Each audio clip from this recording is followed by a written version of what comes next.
ओम अज्ञानतिमिरन्धस्य ज्ञानाञ्जनशलाकया चक्षुरुन्मिलितं येन तस्मै श्रीगुरवे नमः। नमः ओम विष्णुपदाय कृष्णपृष्ठाय भूतले श्रीमते भक्तिवेदान्तस्वामिनिति नामिने।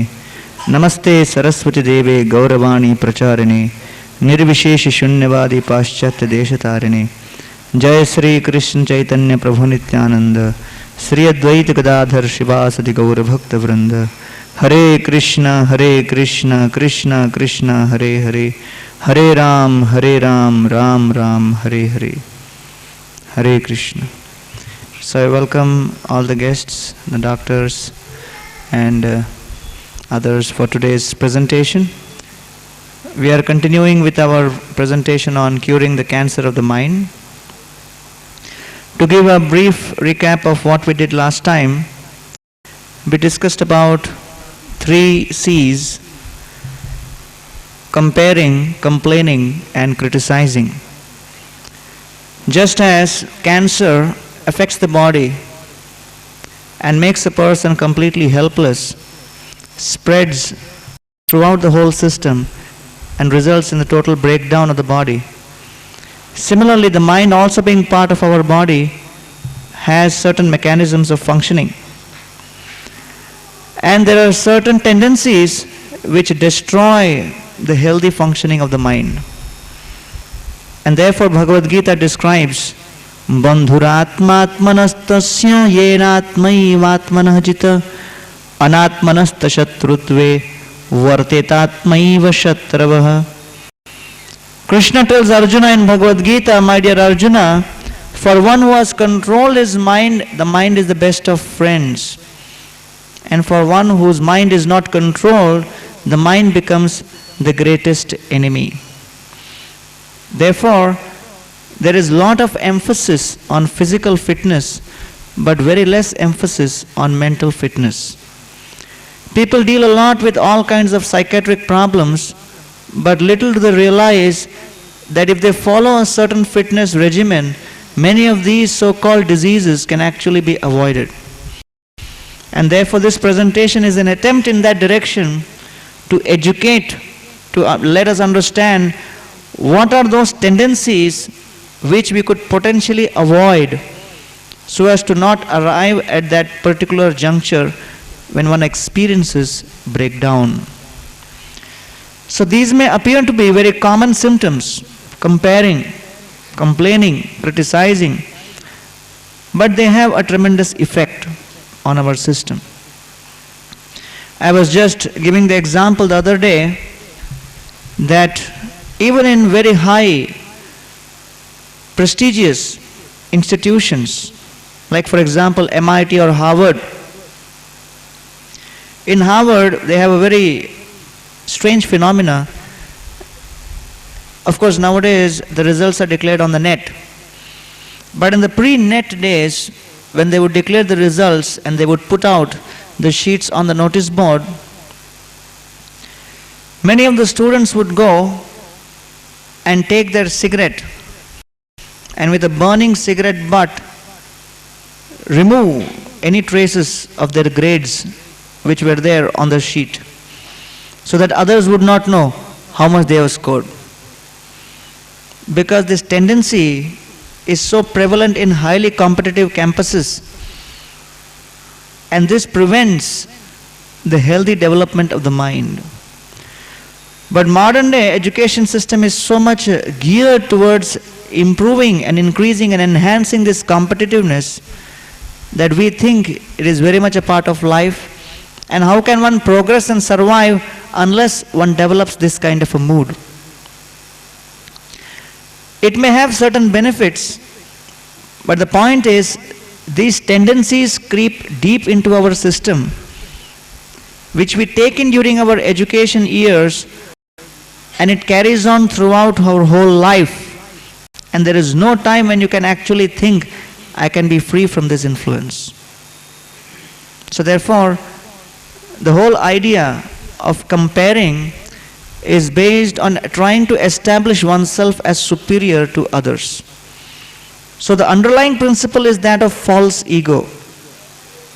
False ego means a false sense of thinking oneself to be superior to others. And in this way, one accumulates tremendous amount of anxiety.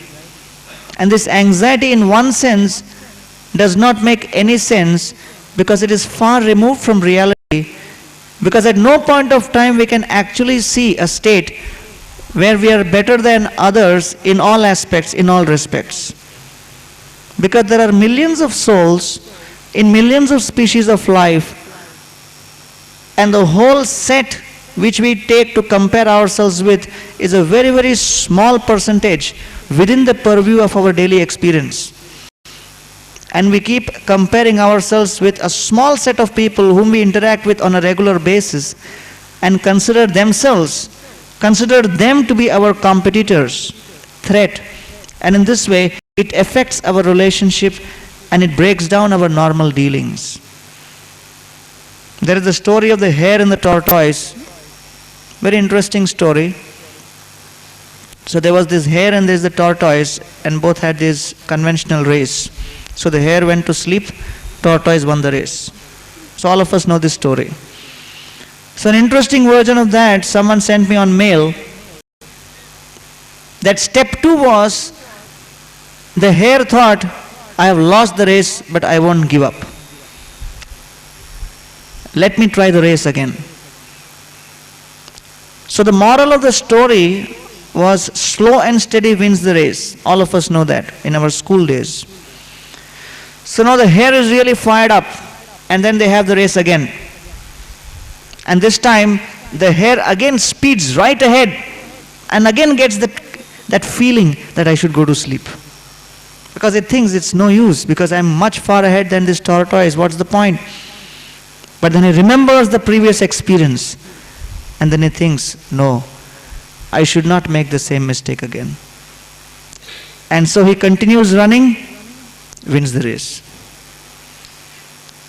So therefore, the moral of this story is, fast and consistent wins the race if you keep in account all the mistakes you have made in the past and don't repeat those mistakes. Now the story doesn't end here.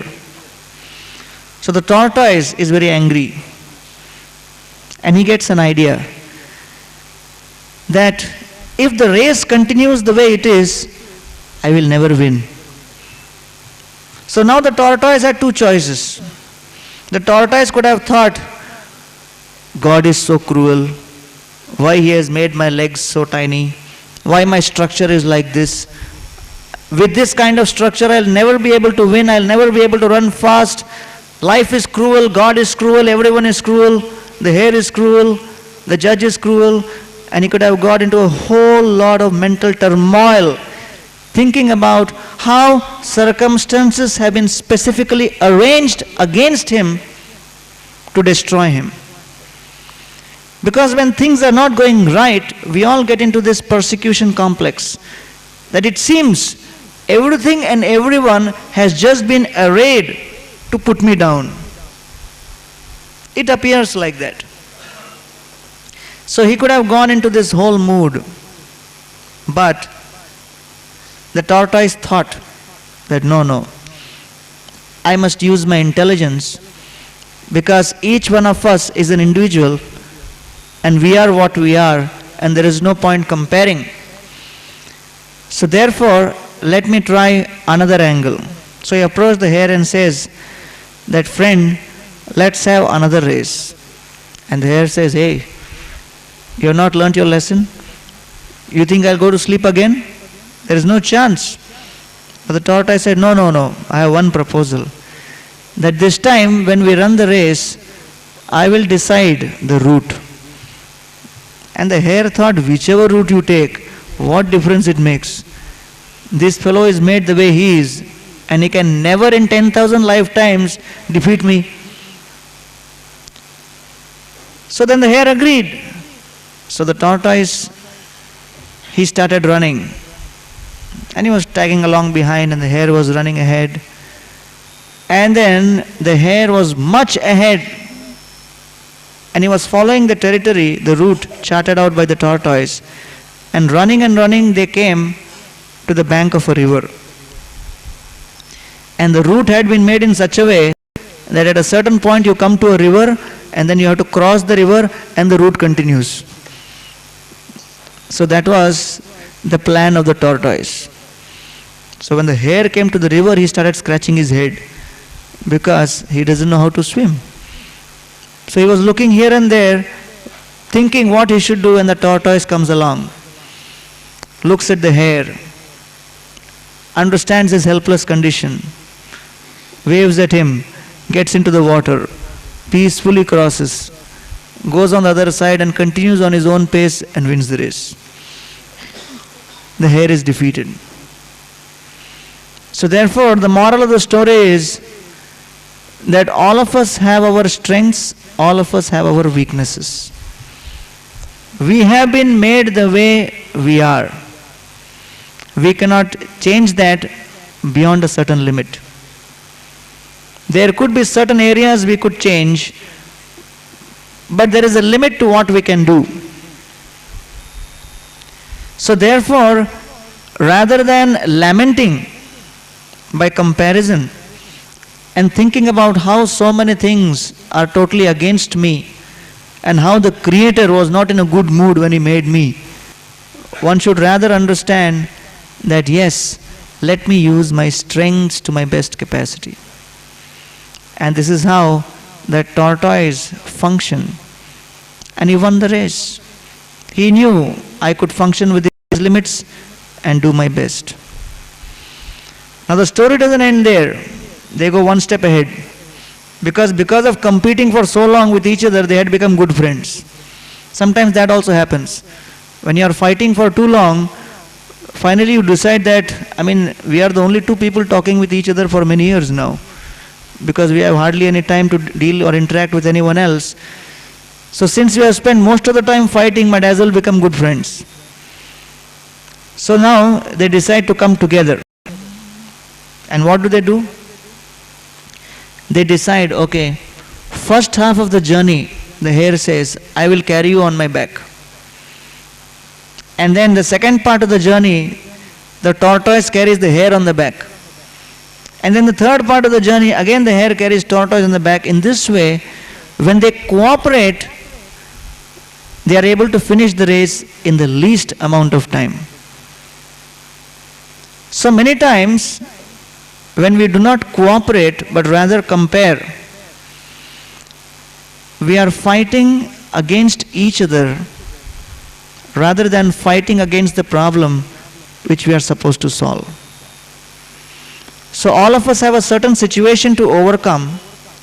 That is the problem in front of us.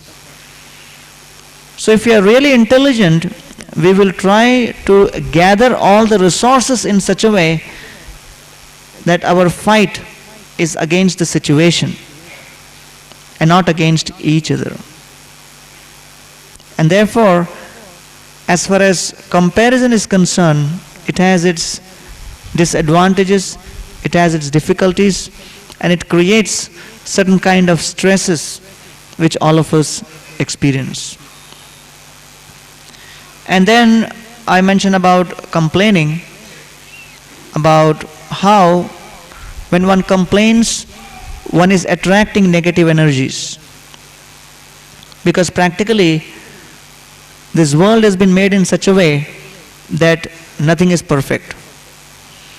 Krishna says in Gita, Sahajam karma kaunteya sadosham apinatyajit sarvarambha hi doshena dhumenagnir ivavrata. Arjun, just like you cannot separate smoke from fire, you cannot separate any work from fault. Any activity has to have fault. It is inseparable, just like smoke and fire. You cannot separate the two. So the verse begins with the word Sahajam karma kaunteya. Karma means work. So here we are talking about birth of work. When work is born, like the conception is like the seed, and that seed conception ultimately impels a person to perform an activity, and then the work which is born is not born alone. The work is always born with a twin brother. Sahajam. Sahajam means born together. So any work which is born, any activity which is born is never alone. It always has a brother with him. Sahajam karma kaunteya. What is that brother? Sadosham apinatyajit. Dosham means fault. That means when work is born, fault is born along with the work as a brother. It is inseparable. Sadosham apinatyajit sarvarambhai kaunteya dhumenagnir ivavrata. Therefore, considering a work to be faulty, don't try to give it up. And don't complain unnecessarily, because there will always be problems and faults connected with something. So of course, from the perspective of improving performance, it is always important that we keep upgrading our performance and we take feedback and give feedback, and that's a seminar in itself as to how we should be doing all those things. But here we are talking about a state of dissatisfied mind where one is simply trying to complain because of certain irritation or agitation within the mind. So we are talking about unreasonable complaints. And therefore, the whole idea or the tendency should be to try to really introspect and go deep within our own system and analyze, is this actually necessary? Will it actually help? And how it will improve situation. So therefore, many times having a positive attitude helps, and people's perspective towards oneself and towards the organization changes when, rather than complaining, we appreciate. And therefore, the cure, complaint cancer cure, I mentioned as appreciation and forgiveness. That was the last part. Appreciation and forgiveness. And many times appreciation works wonders. And the founder Acharya of ISKCON, Srila Prabhupada, he touched the hearts of hundreds of souls simply by his wonderful dealings with them. And these dealings were based on appreciation, sincere gratitude, having an attitude of forgiving their faults, overlooking their faults, appreciating their tiniest effort. And then so many people were motivated. So therefore, as managers, as leaders, we come across so many motivation theories about how to motivate people, how to get things done in an organization, how to direct people's desires in one direction, because desires are like iron filings. As many people are there, as many desires are there, and all of these iron filings are arrayed in multi directions. In order to get all those iron filings in one direction, you need to have the powerful magnetic influence of a personality, of a certain system, by which all those desires become unidirectional.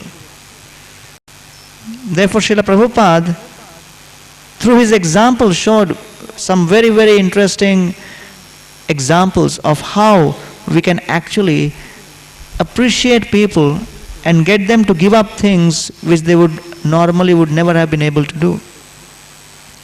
Just like he had one disciple who was instrumental in preaching to the Beatles, George Harrison. His name was Shyam Sundar Prabhu. So he tells his story that at certain point the police, after he had met Srila Prabhupada and become a devotee, the police caught him. And the police was about to put him in jail. So he was very much afraid of what Prabhupada will think, because I am one of his intimate people, and he had dealt with some drugs before, and for that the police is now making a case. So with great apprehension and fear, he approached Srila Prabhupada. So Prabhupada asked him, what is the problem? And he said, Srila Prabhupada, I have to go to jail. And Prabhupada said, Krishna was born in jail. What is the problem? So immediately he felt relieved that, oh, he didn't criticize me immediately. And then Prabhupada said, what was that problem because of which you are going to jail? He said, the police say I was dealing with drugs. Prabhupada said, I was also dealing with drugs. I had Prayag pharmacy. And I was a pharmacist for so many years. So I was also dealing with drugs. That is all right. But you go in jail, stay for some time, chant Hare Krishna. You keep chanting and very soon everything will be all right. And just because Prabhupada said this, he felt so much encouraged. He just went to the jail and he started preaching vigorously inside the jail. He was giving the Maha Mantra to every prisoner he was coming across. The jail authorities were alarmed because there was like a big Sankirtan movement going on inside the jail. They just told him that it is safer for us to release you than to keep you here. And he was immediately released. And he came back to Prabhupada and said, I just followed your formula and then, everything works. So, because of the way Prabhupada dealt with him in that situation, he was even more determined to dedicate himself to such a person throughout his whole life. And many times, in critical moments, our maturity and our control over our emotions is tested. And at those critical moments, if we actually maintain our composure, control our mind with intelligence, and deal in the situation in a very grave and very mature manner with integrity, then we may gain a relationship for life. And in such situations, if we fail to act properly, then we lose a person for life. And therefore, this is a very, very important principle of appreciation. Just like one more one painter was telling her experience with Srila Prabhupada, that she made a painting and there was a painting of Krishna and there was a painting of Radharani, and instead of painting Radharani's hands towards Krishna, by mistake she painted Radharani's hand away from Krishna. And the garland was on this side and Krishna was on this side. And Prabhupada looked at the painting and said, what is this? Radharani has another boyfriend? Whom is she giving the garland to? And when she saw the painting, she realized she had made a mistake. Immediately Prabhupada said, no, actually the painting is so good and Radharani is so pleased with you that she is calling you on the other side and giving you the garland. And that is what this whole painting is all about. So it's all right. We accept the painting. You try to improve it in the next version. So it was a small thing, but it meant a lot to the person at that point. So therefore, with appreciation and forgiveness, in situations where we can actually afford to, that is most important. So it is not that in every case we can afford to do that. So by doing that, we actually gain a person's faith. So we are not trying to show that you must compromise your competence.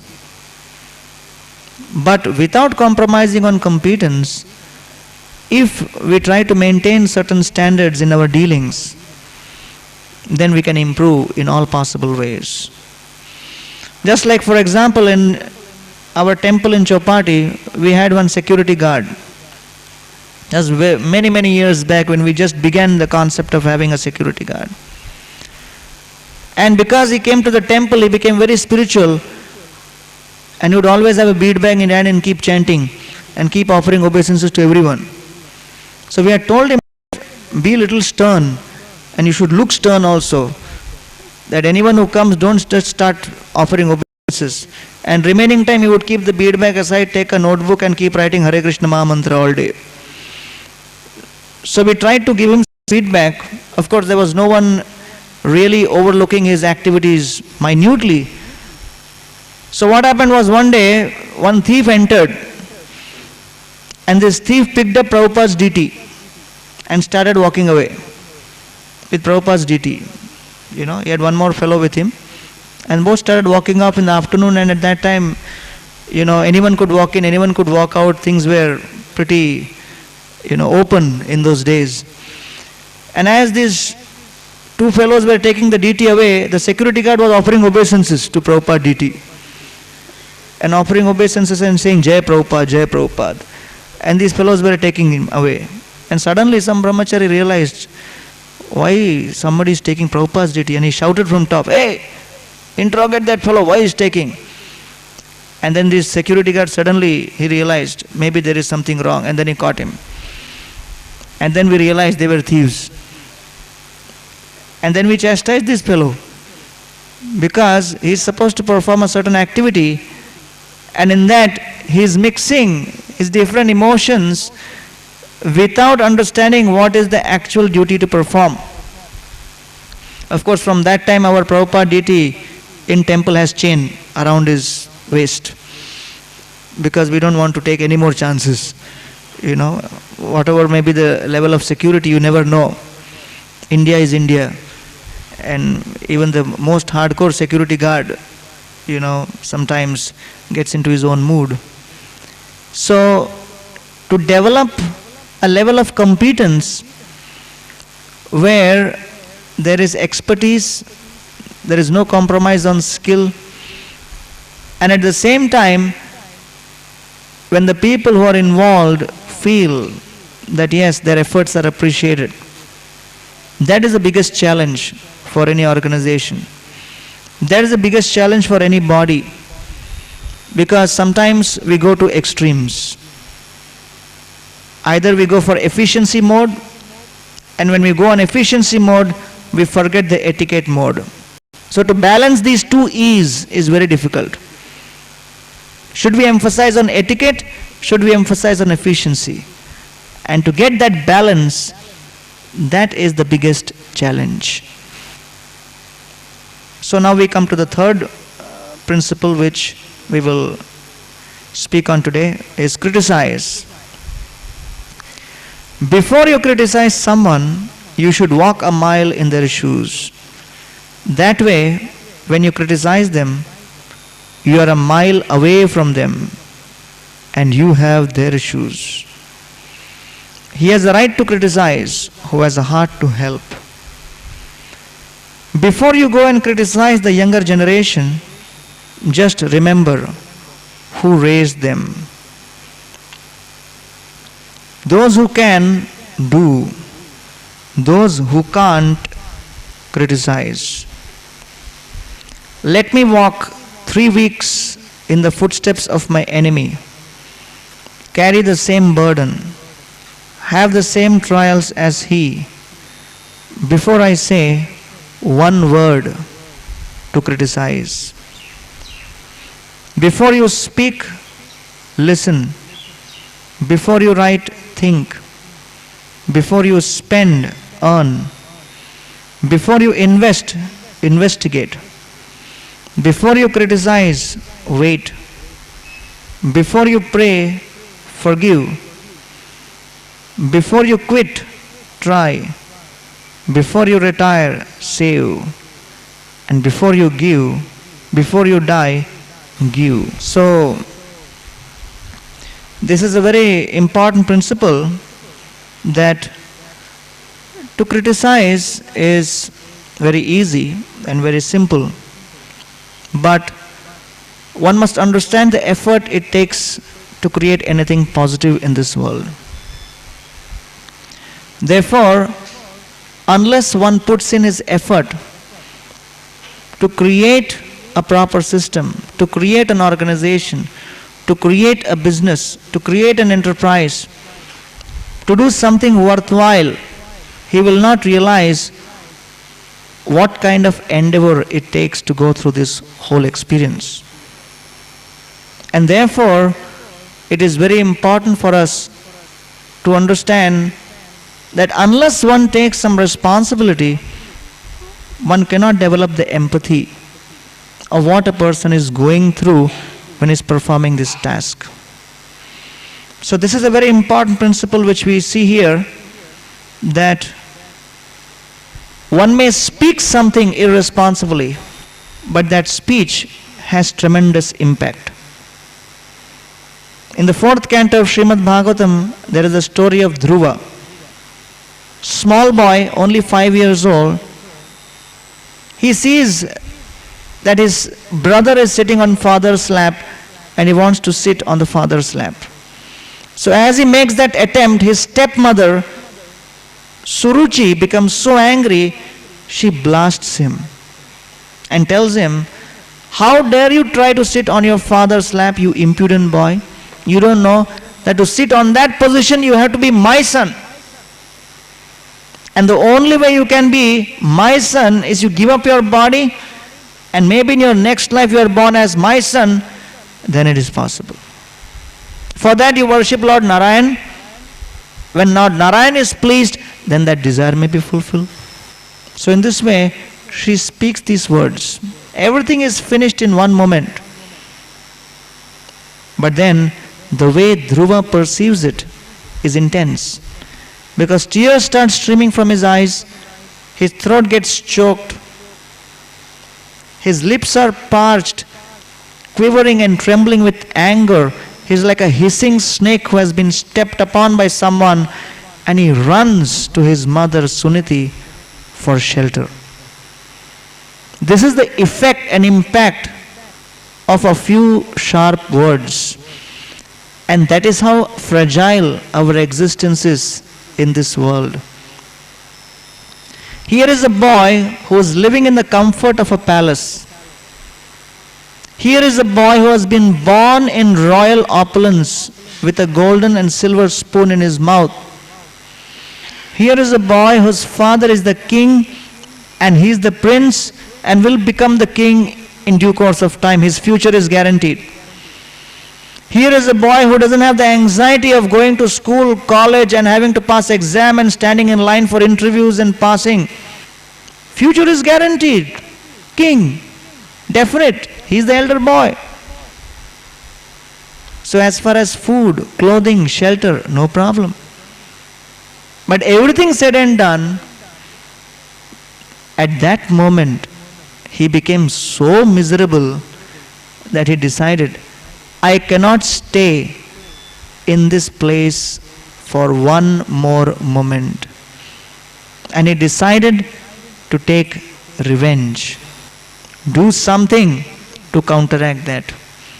That is the influence and impact of sound vibration, words. So the way we speak, the way we present something can stir up emotions within others like anything. So we should understand the power of sound vibration. In fact, it is said that during this British Raj, there was one British lord who was dealing with a lot of soldiers. And it was Diwali time. And this comes in the Bengal Gazette. And the British lord thought that now it is Diwali time, I will give them bakshish. And along with bakshish, I will also try to thank them in their native language, so that they are pleased and they perform their activity better. So while giving bakshish to one soldier, he told them, he wanted to say that, Tum salamat raho. Instead of that, he told him, Tum sala mat raho. So it was a small change. So that small change created such a provocation. This fellow went out, gathered all the soldiers, and they came with all their arms and surrounded this house and started shooting. And this fellow got really bewildered and he had to seek help from other people. And they came and made the situation quiet and questioned that, what is the problem? He said, this fellow, he chastised me. He cursed me, saying so and so, so and so. So they told this British lord, hey, when you speak next time, be careful whether it is Hrasva or Dirgha. One little change can create a lot of difference. Your glorification turned into curse. So many times we experience that we think we have glorified someone. We think we have given him very good feedback. And he perceives it totally different. And he doesn't express also when he's in front. And then he turns around and then we are bewildered. Hey, what happened, Baba? I spoke very nicely to him. Spoke very nice words. Glorified him like anything. But he thinks that I have criticized. So therefore, sound vibration can create a lot of impact. And we have to be very careful with every word we speak. So here, Suruchi just spoke few words, but life was never the same again for Dhruva after that. Of course, the other part of the story is that this was just an arrangement so that ultimately Dhruva could develop all those attachments to the Lord and everything. But the point remains that because of that intense attack and criticism, he was totally shattered. So Prabhupada writes in one of those purports that heart is like a clay pot, and once it is broken, it is very difficult to mend it. And even if it is mended, a crack remains and visible. And therefore, we have to be extremely careful the way we speak, the way we present things. And of course, from the point of view of Dhruva, he was also a Kshatriya, he was angry, and hence he also reacted the way he did. But this is a very, very important principle with respect to sound vibration. So we have some symptoms of criticism. The first symptom is to see bad only. This is the first symptom. And this was in a conversation Prabhupada had with Shyam Sundar Prabhu. And he said that according to the kind of tendency we have, we can have 6 types of vision in life. 6 types of vision. First, to see only bad.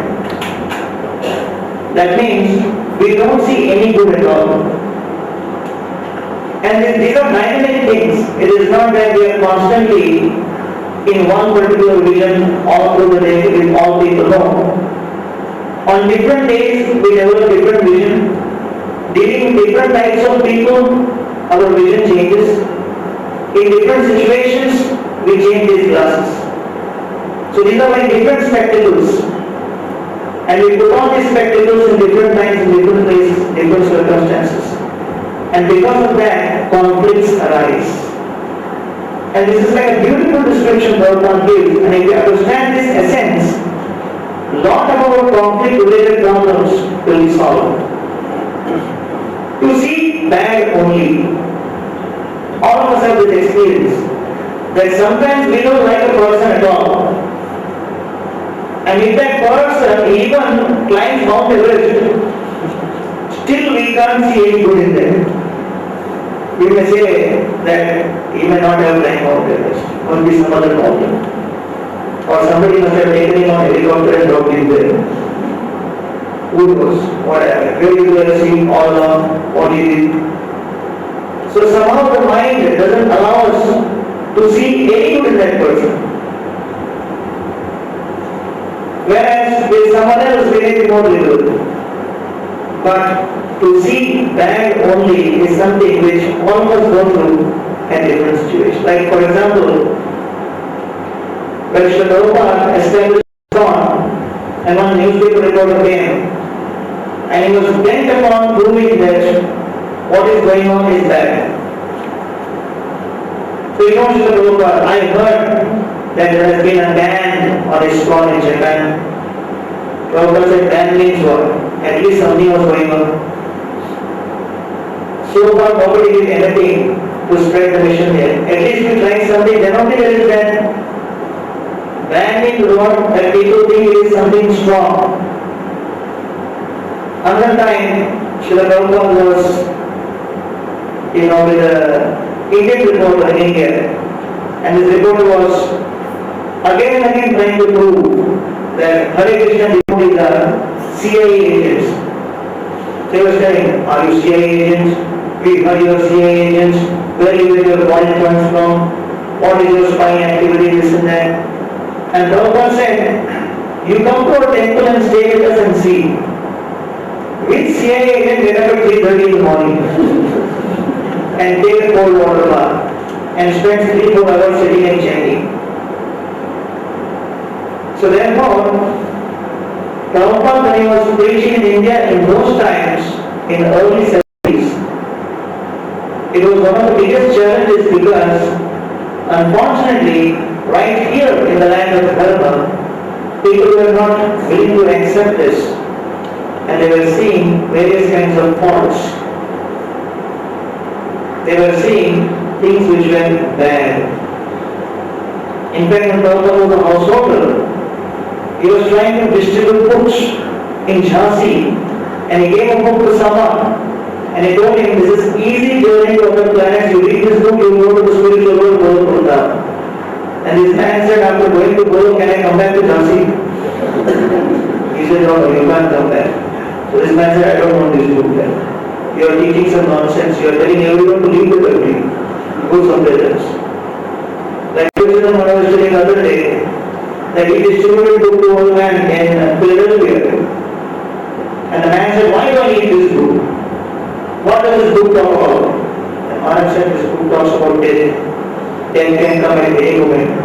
You can die at any moment. And this man called the police. And said, there is someone trying to kill me. And the police came and brought this Prabhu Maharaj and took him to the police station. And the man was called. Said, what is the complaint? This man threatening me, that he will kill me, and he is telling I will die. So Prabhu Maharaj said, I am speaking of philosophical point. That death can come at any moment, what is wrong? The man said, no, he said I can die at any moment, that means he is planning something. So the police finally understood that there is a miscommunication. So Prabhu Maharaj was giving his realization that Kali Yuga is such a deadly Yuga that even if you try to do good for someone, and even by trying to speak philosophy, that can be misinterpreted. And he had to spend 1 full day in jail because of that. When he spoke the truth from the Gita, that Janma Buddhi Gauranag, and any time death can come. So therefore, we have the vision of Duryodhana, who could only see bad. That was Duryodhana's biggest problem. Otherwise, he was very handsome, powerful, highly educated, very good administrator. At no point of time where residents of Hastinapur or the kingdom over which the Kauravas were reigning having any problem with respect to necessities. So Duryodhana is never accused of administrative malfunctioning. He is never accused of being inefficient. He was extremely competent manager. But because he had this irrepressible envy within his heart, that was the cause of his downfall.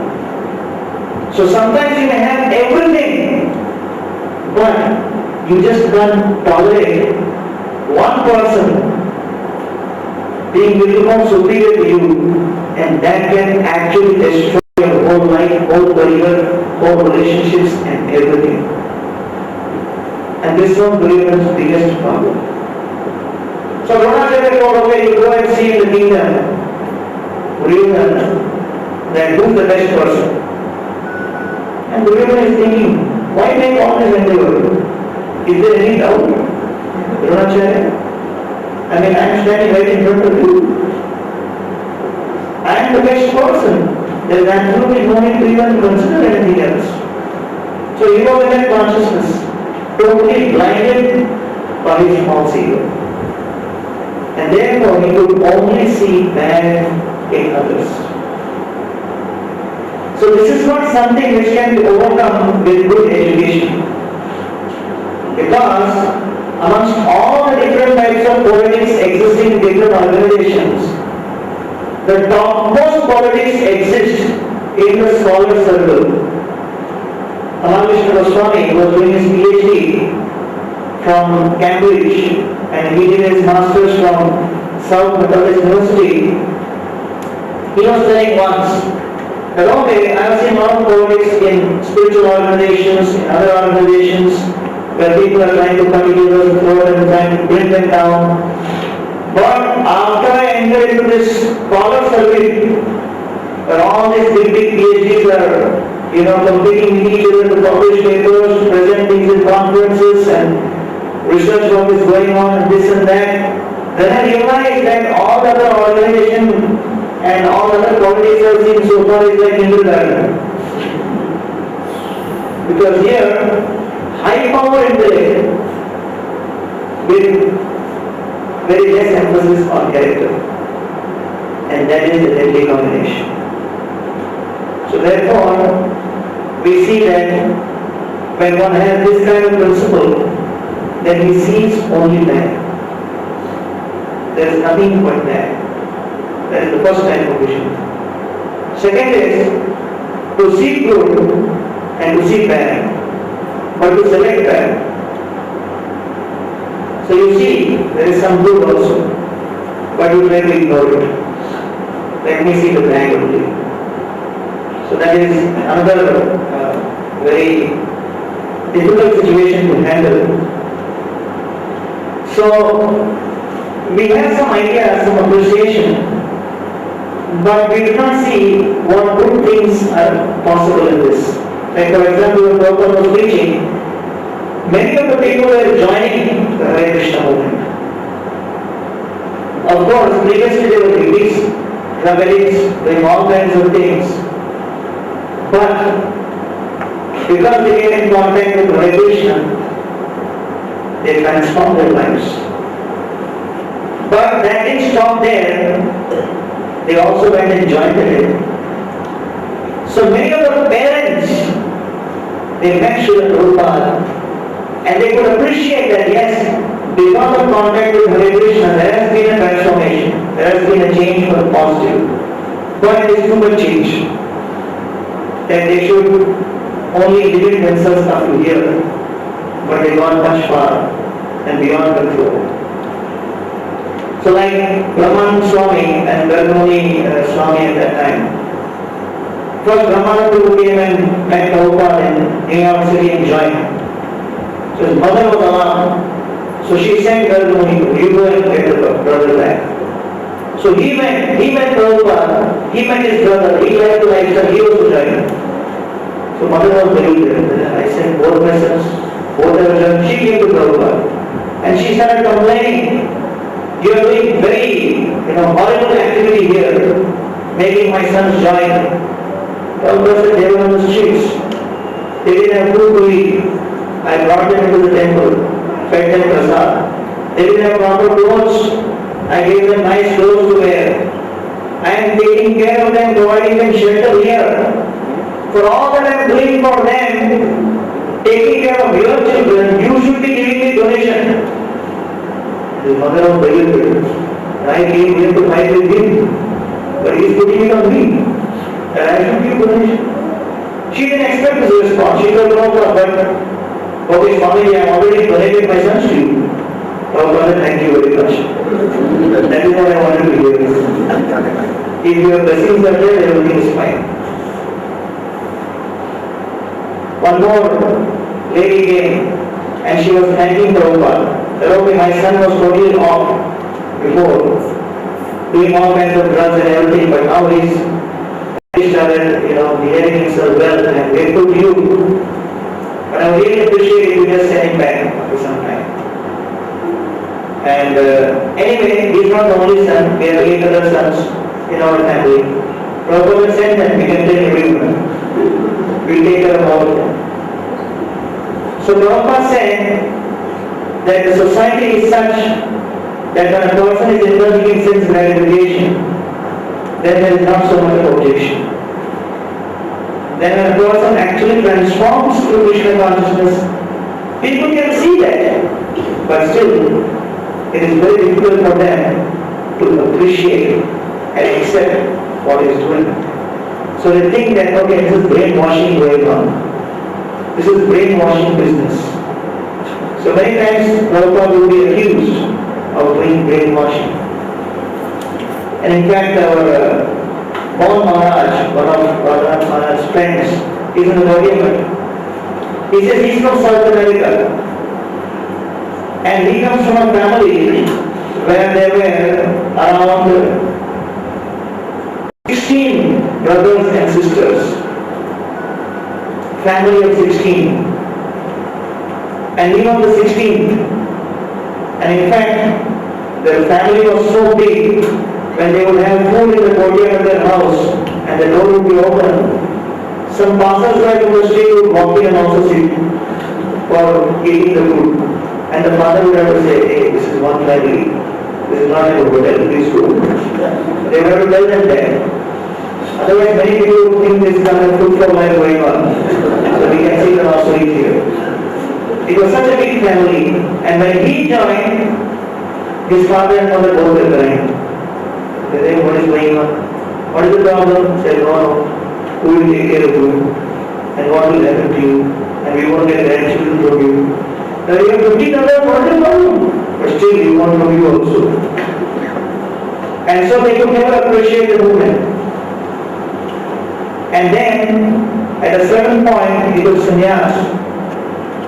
And over the period of time, they could understand that yes, this is for a higher cause. But initially, one may be able to see only the bad part and not the good part. And then over a period of time, And the projector did not work. My whole presentation was ready.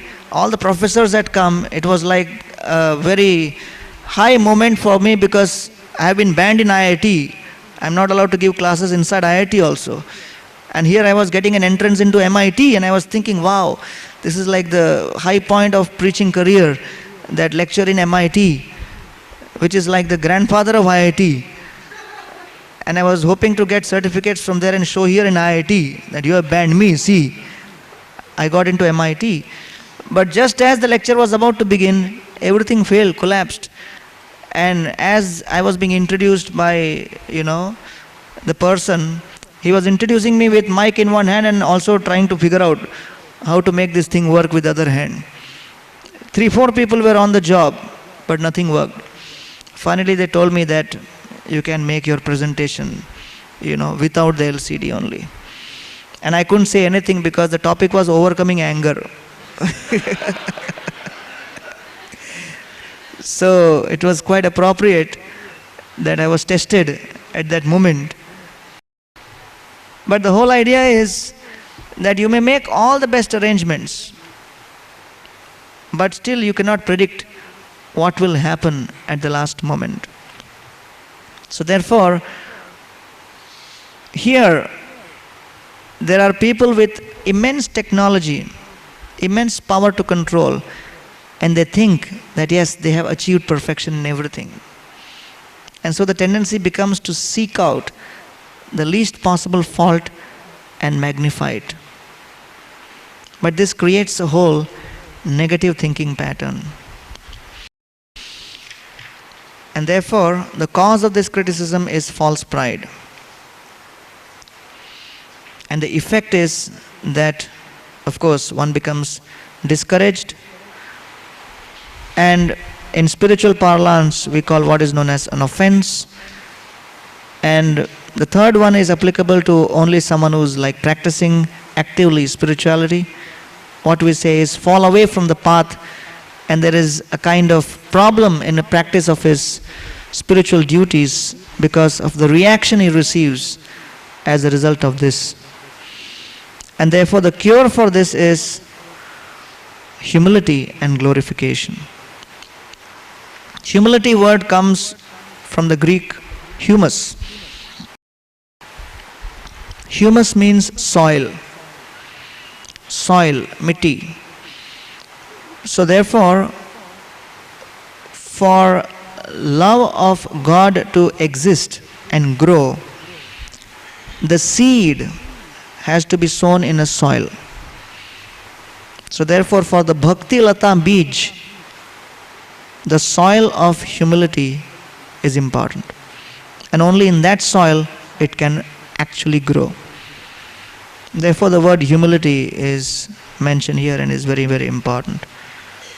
And therefore, many times when we are envious of someone and criticizing someone, then initially it may be a good idea to try to see some good in him and glorify. And as Srila Bhaktitirtha Maharaj would say, fake it till you make it. Fake it till you make it. That means I may not have any good feelings for someone. I may not have the least desire to glorify. After attending 100 seminars also, when that person's face comes in front, I am ready with the cannon to hit him. And someone says, don't you think he has done such a fantastic job? Only grunts come out. We don't want to say no. We don't want to oppose because we have attended seminars. But still, the positive vibrations don't come out. So these are all issues which is very embarrassing for highly educated people, because we are dealing with infections deep within, about which is discussed in our education system. Envy, anger, lust, pride, illusion. These are all real life infections affecting us. But unless we discuss these topics threadbare, very boldly address them, and very sincerely introspect within, to search within our hearts, we will carry these infections all through our life, and it will torment us, destroy our peace, ruin our relationships, and we cannot experience real peace. So a person who is having an infectious cough, he will go on coughing and infecting others till he takes the proper medicine. So all of these tendencies are like bacteria or infection within. And just like a person with cough, he has to respond to that urge of coughing, and it happens involuntarily. Similarly, when we are carrying these tendencies within and we do not do anything to cure ourselves, then these tendencies will just come up. And we may be highly educated postgraduates, highly successful in our profession, but both highly successful postgraduates and a slum dweller, they get diseases of the body. So it is not that only the poor get diseased, only the uneducated get diseased. Even the poor man can get TB, even the rich man can get TB. Both get admitted to hospital. Both need treatment. Similarly, greed, lust, envy, anger, illusion, pride, these infections of the mind affect both the poor and the rich, uneducated and educated. It has nothing to do with our external material situation. Therefore, in very simple terms, we are dealing with disease. So as doctors, you are spending a lot of your energy dealing with diseases of the body, and you have been trained in that way. But we are dealing with a whole lot of diseases of the mind, and therefore this seminar series is appropriately called Sanjeevani. That means we are trying to deal with disease of the mind with a proper medicine. And that medicine for this age is called mantra. Mantra means that which cures the mind of infection. Simple. Mantra means medicine. Medicine, mantra, which actually cures the mind of a disease. So our topics of lectures may be different. The presentation will be different. Every week we will have so many different angles from which we actually discuss topics. But in essence, what are we doing in these lecture series? Trying to inform you that in spite of all the success you have achieved in your life, in spite of all the great things you have done as far as your profession is concerned, all of us collectively are suffering from diseases of the mind. We are carrying these infections within.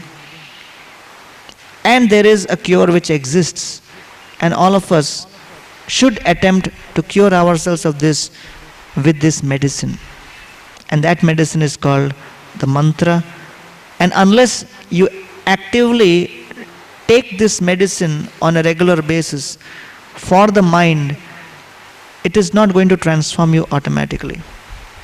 As doctors, you inform and emphasize your patient the importance of taking regular medicine.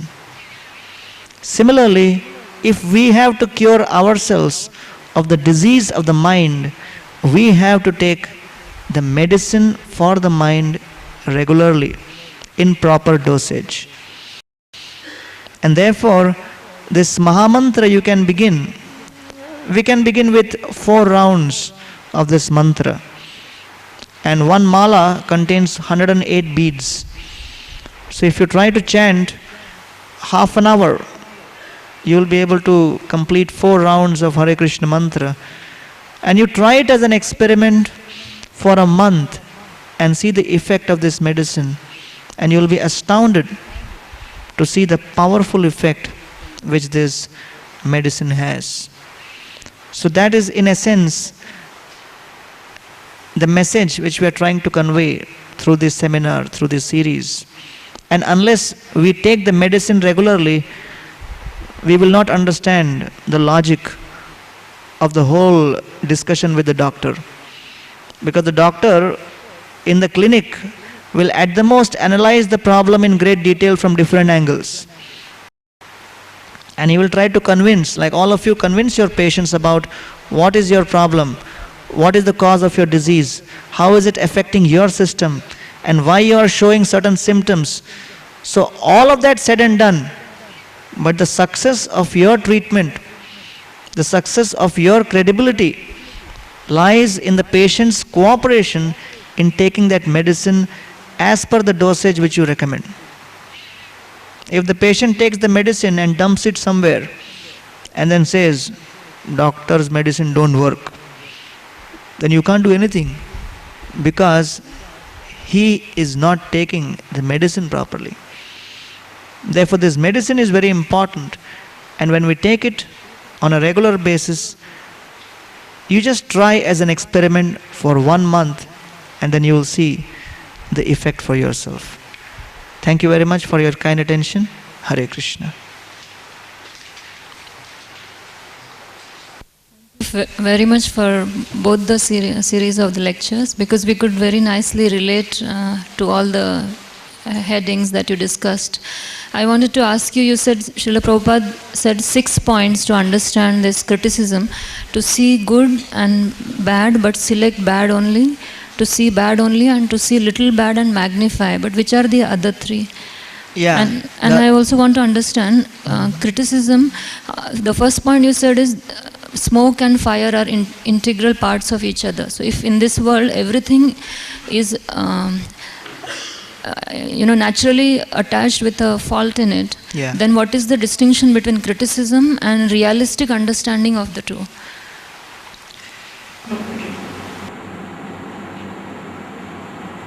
I'll come to the second part first. When I say criticize, basically the intent is what we are looking at.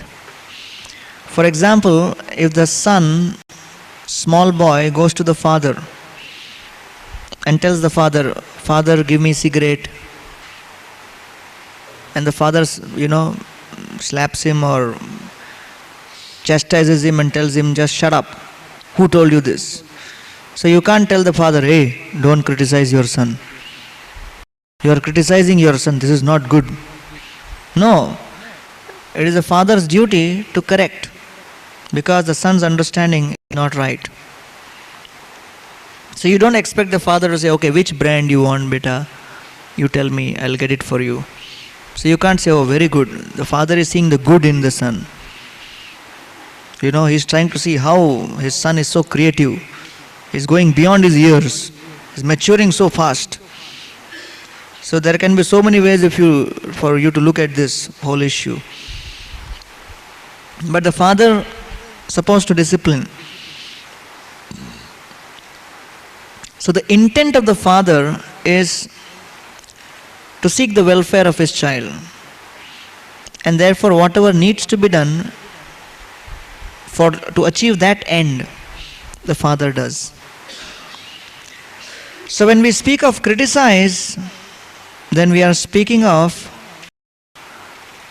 number one, someone has very ill intention, that he wants to express his superiority and wants to discourage someone else, and he just speaks that.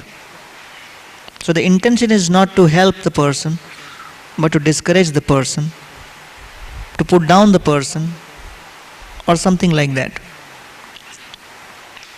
And secondly, criticize may also mean that someone is not authorized or not required to intervene in a certain situation, but still he goes out of the way to do it.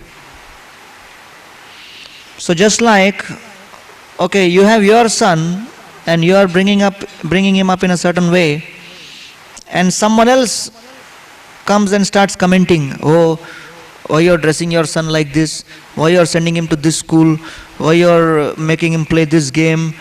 Hey, he is your son or my son? What is your problem?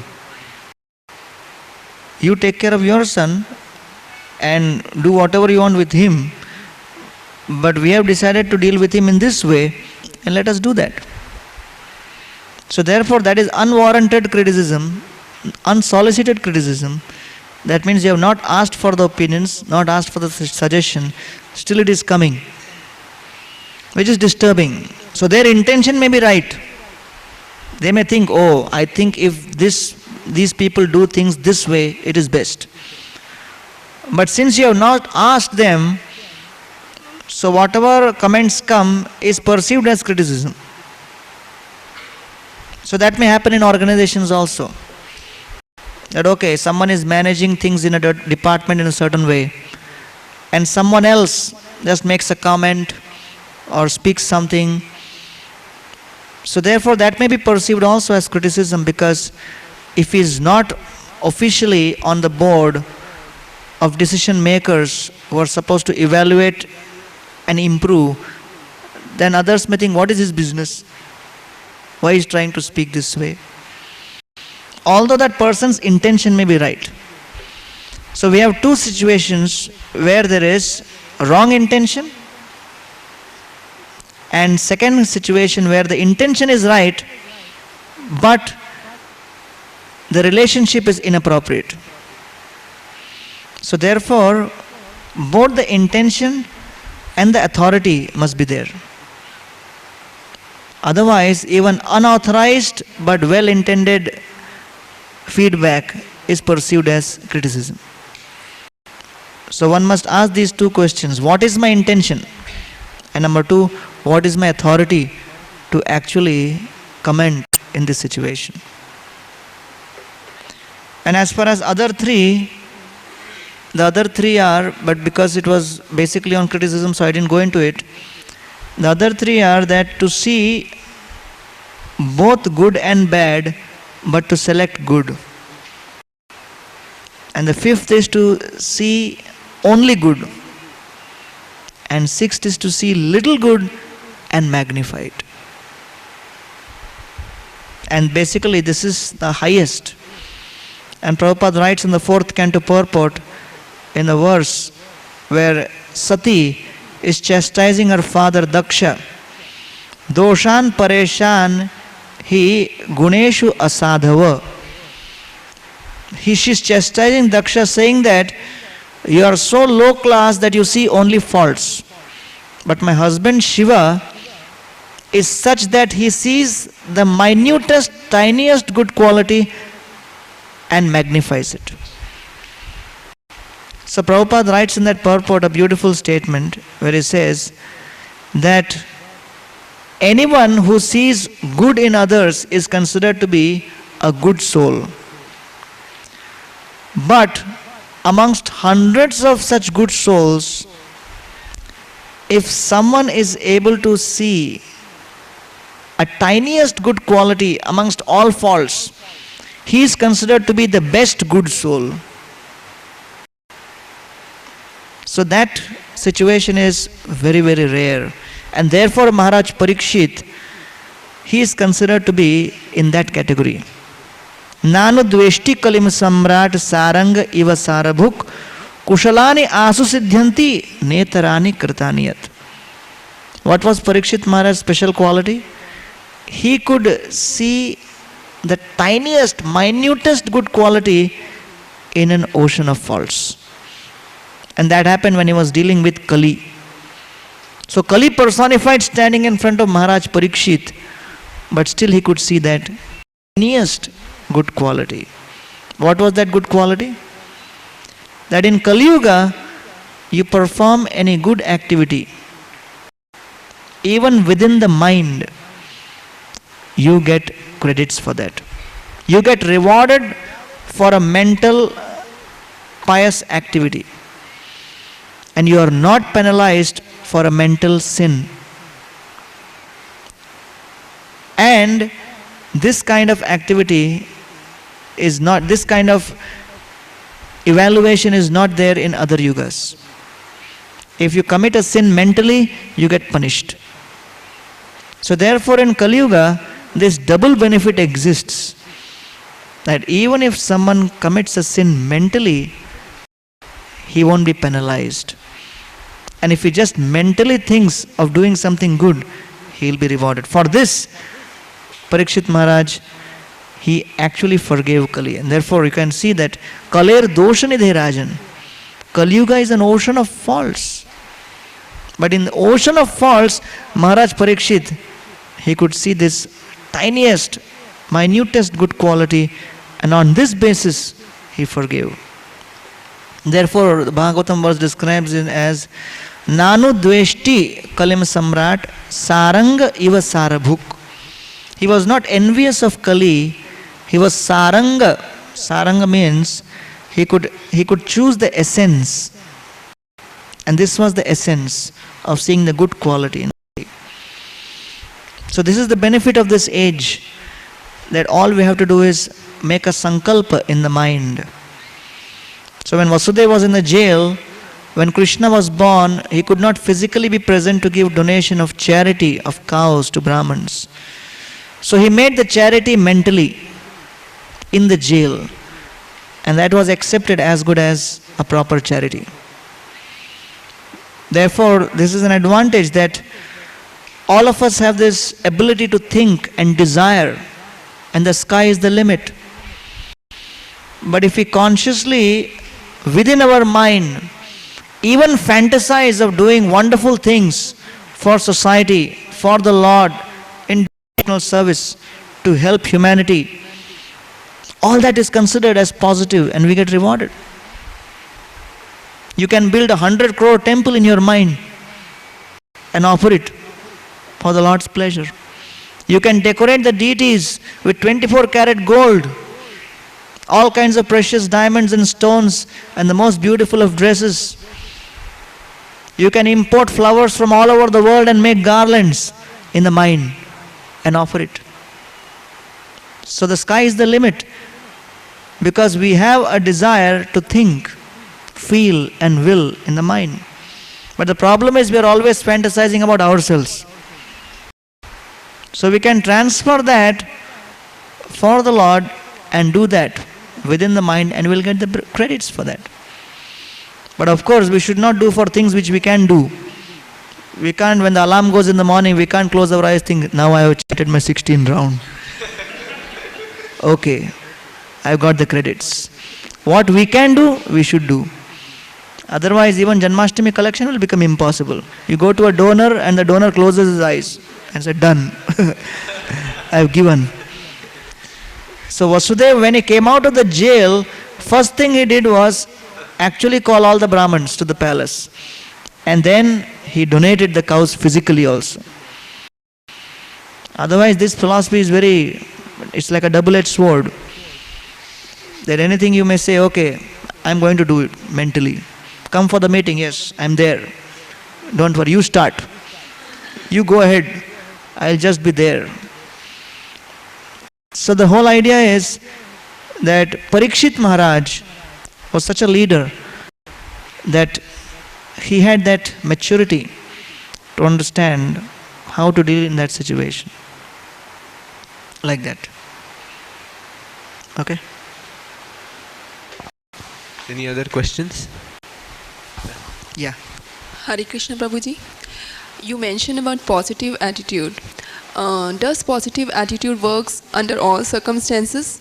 If yes, then you mentioned also about that MET incidents. Do you think that you being positive could have made the circumstances little different in that?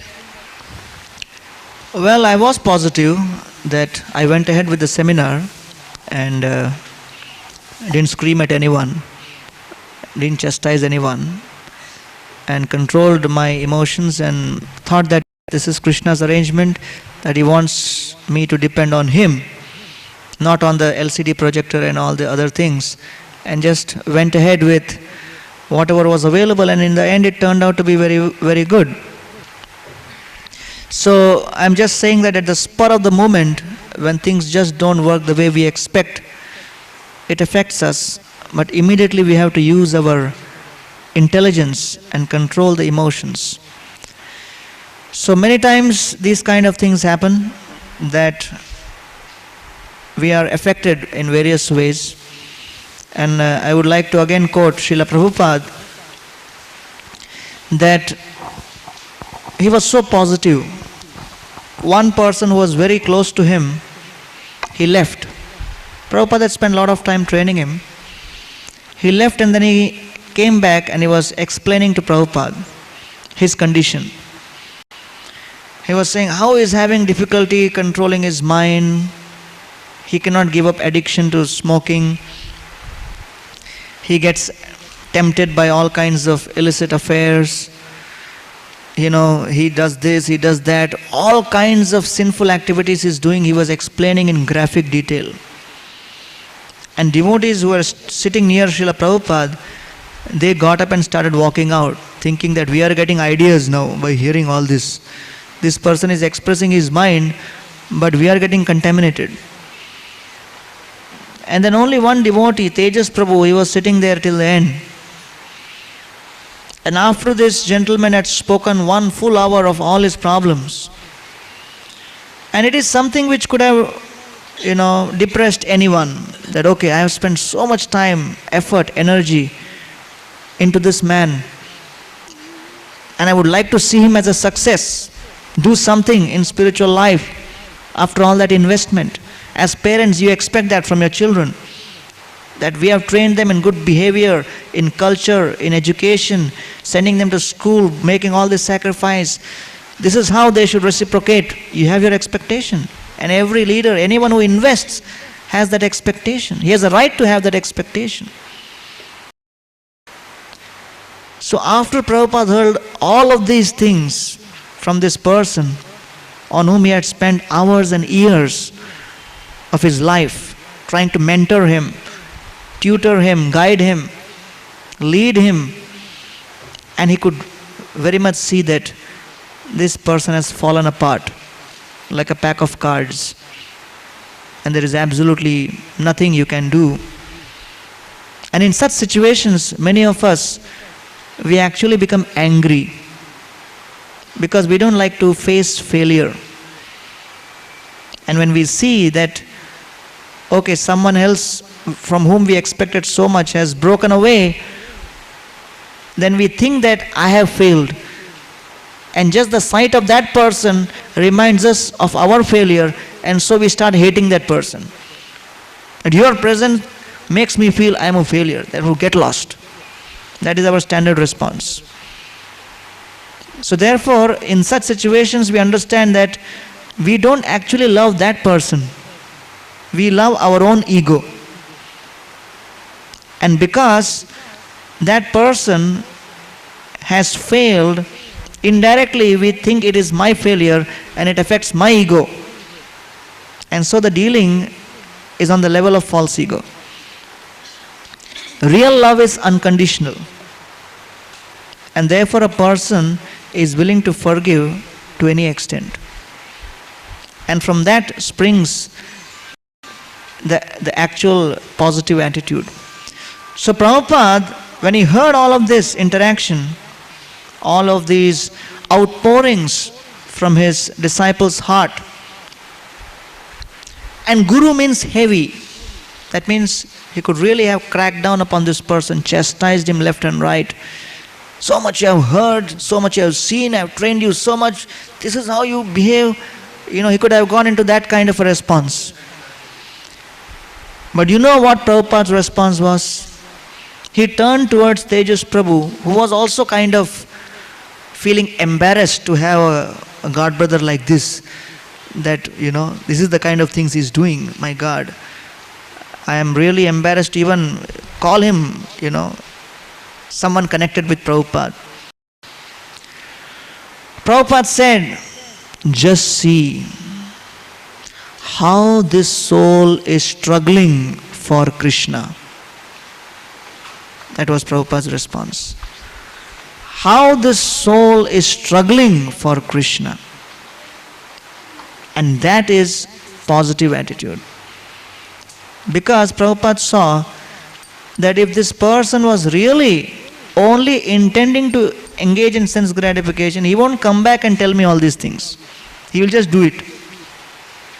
But the very fact that he is coming back and seeking my guidance, seeking my shelter, expressing and pouring out his heart indicates that he has a deep, sincere desire in the innermost core of his heart, but somehow the trappings of all kinds of conditionings from previous lives and of society in this life is just preventing him to do that. Just see how this soul is struggling for Krishna. None of the others could see that. They all thought this fellow is gone case. He's just in his own trip. So already they were branding him in so many ways. But this is what it takes for someone to see the tiny good quality and magnify it. So in the midst of all of this, Prabhupada could see, yes, he has that desire to achieve Krishna, and that is why he is confessing and expressing all of his problems in this. So rather than seeing that all of these problems are negative, Prabhupada took it that all of these things are going against him, but he still wants to come forward towards Krishna. In one of the lecture, Prabhupada tells this story. This lady, she's in a house and a beggar comes and she says, give me some bakshish, give me some bakshish, give me some dakshina. And the lady brings out a lot of ash from inside, from the sigdi, and throws it in his chadar. Take it and get lost. She's in an angry mood. And the sadhu says, thank you so much, I will come again tomorrow. And she says, what do you mean? I just gave this so much of ash, again you will come back? For what? And the sadhu says, at least today you have begun the process of giving. You never used to give anything before, at least you have begun the process. Today you are giving ash, tomorrow you will give cash. So what is the problem? At least you have begun. So Prabhupada quotes this story in a lecture and says that when we are giving knowledge to others of Krishna, we don't expect them to immediately take it. But we just see for that tiniest spark of how someone is positively inclined and try to fan that. And then very soon that may develop into a burning inferno. So it is not an easy process. And so sometimes in corporate like situations it is very difficult because time is limited, energy is limited, so many people get affected. Therefore, the application of these visions will have different ramifications on an individual family-like situation and a corporate departmental situation. And we can't just generalize. because the levels of tolerance in different situations are different. A mother can tolerate to no extent all what the son does, and she can always be in, the sixth vision mode. But a manager sitting in an office, if the employee reports only once in a month, he can't say, let me see the little good in you. At least you came once in a month. An employee can't dictate like that. Come on, manager, put on the sixth vision. At least I came once in a month, and on that day I worked 1 hour. Can't you see that? You didn't attend the seminar. They said vision number 6 is best. Always deal with me like that. So many patients I neglected. So what? At least out of 100, 1 I saved. So therefore, we can't be in that kind of mode in a place where efficiency is, there are rules and regulations and all those things. So it is not something which we can generally apply. But we must have the maturity to apply it according to the situation. In different circumstances, the application will be different. Okay? Yeah. Hare Krishna, Prabhuji. We talked about how to avoid criticism. My question was, what should be our immediate reaction to criticism when it is specially intended to bring down, and what should be the latent reaction? And should it change depending on who's criticizing? And that's what I want to basically know. Yeah. Sometimes when we are subject to criticism, and sometimes some people really target us, and we know that this person is really on my case. We can clearly see it. But we are also helpless. What can we do? So therefore, in Prabhupada's case, one fellow really, became angry on him and started shouting in the middle of his lecture.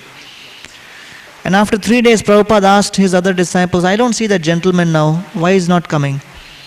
And they said, Prabhupada, but he shouted at you, he insulted you. We thought, why should we call him? Prabhupada said, why are you holding it against him? Maybe in my last life I must have offended him in some way.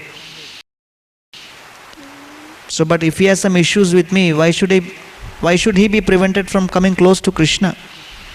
So you should still invite him. Someone else came and told Prabhupada that I am always doing so many nice things, but my manager is always criticizing me. He doesn't see any good in me. Why is this? Prabhupada said, in last life you did not do many good things, still you were glorified. Still you got rewarded for things other people did. Therefore, to neutralize that, these things are happening. And it also happens many times. Many times we get recognition and, glory and get rewarded for things we have not done. But when that happens, we are quiet. I told you that story about the early lectures on Tirtha Swami, who's now in the,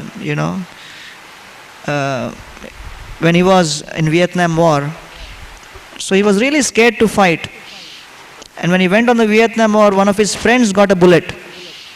And he thought, next I am going to get the bullet. He just took his friend's body in front of him and escaped from that battlefield so that he doesn't get shot. He used it as a shield. When he came back, that fellow was alive. The friend was not dead.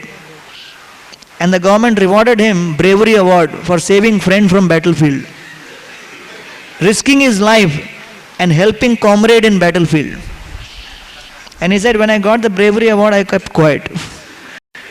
I didn't tell anyone the real story. So many of us have this experience that we get recognized, get glorified for things we have not done. At that time, very few have the integrity to really speak up. No, not me. Him and him, they did it. Don't speak anything good about me. So therefore, these are all subtle things which can only be overcome when we are free from the infection. As Prabhupada gives the example, that sometimes there are problems which we cannot do anything about, but we have to learn to rise above the problems. Like when you are in an airplane, at the ground level, the buildings will always look big only. The only way to make the buildings appear small, provide a solution that let us demolish the buildings so everything becomes small. That is never going to happen, because as long as there is earth and the civilization will be there, buildings will always be there. Similarly, as long as the world is there and life is there, problems will always be there. Misunderstanding will always be there. Conflict will always be there. So the solution is not demolition, but the solution is rising above. And that happens when we take shelter of the holy name, and gradually we are lifted above all kinds of pettiness. And then when we come in touch with higher realities, and all of these things appear to be insignificant. So that is the only solution. Therefore, you try to chant Hare Krishna on a regular basis, and you chant your rounds regularly, and gradually you will see transformation from within. So if you say that somebody is criticizing me, it is like saying someone is coughing upon me. So what can be done? If someone is coughing, then the only way is, unless he takes medicine, he can't be free from that cough. And unless I take the medicine, I cannot prevent myself from being infected by that cough. So it is a continuous process of interactions between diseased people. And therefore, we have to take the process of the dosage of the medicine very seriously. That's my understanding. Okay, so thank you very much for your kind attention. Hare Krishna.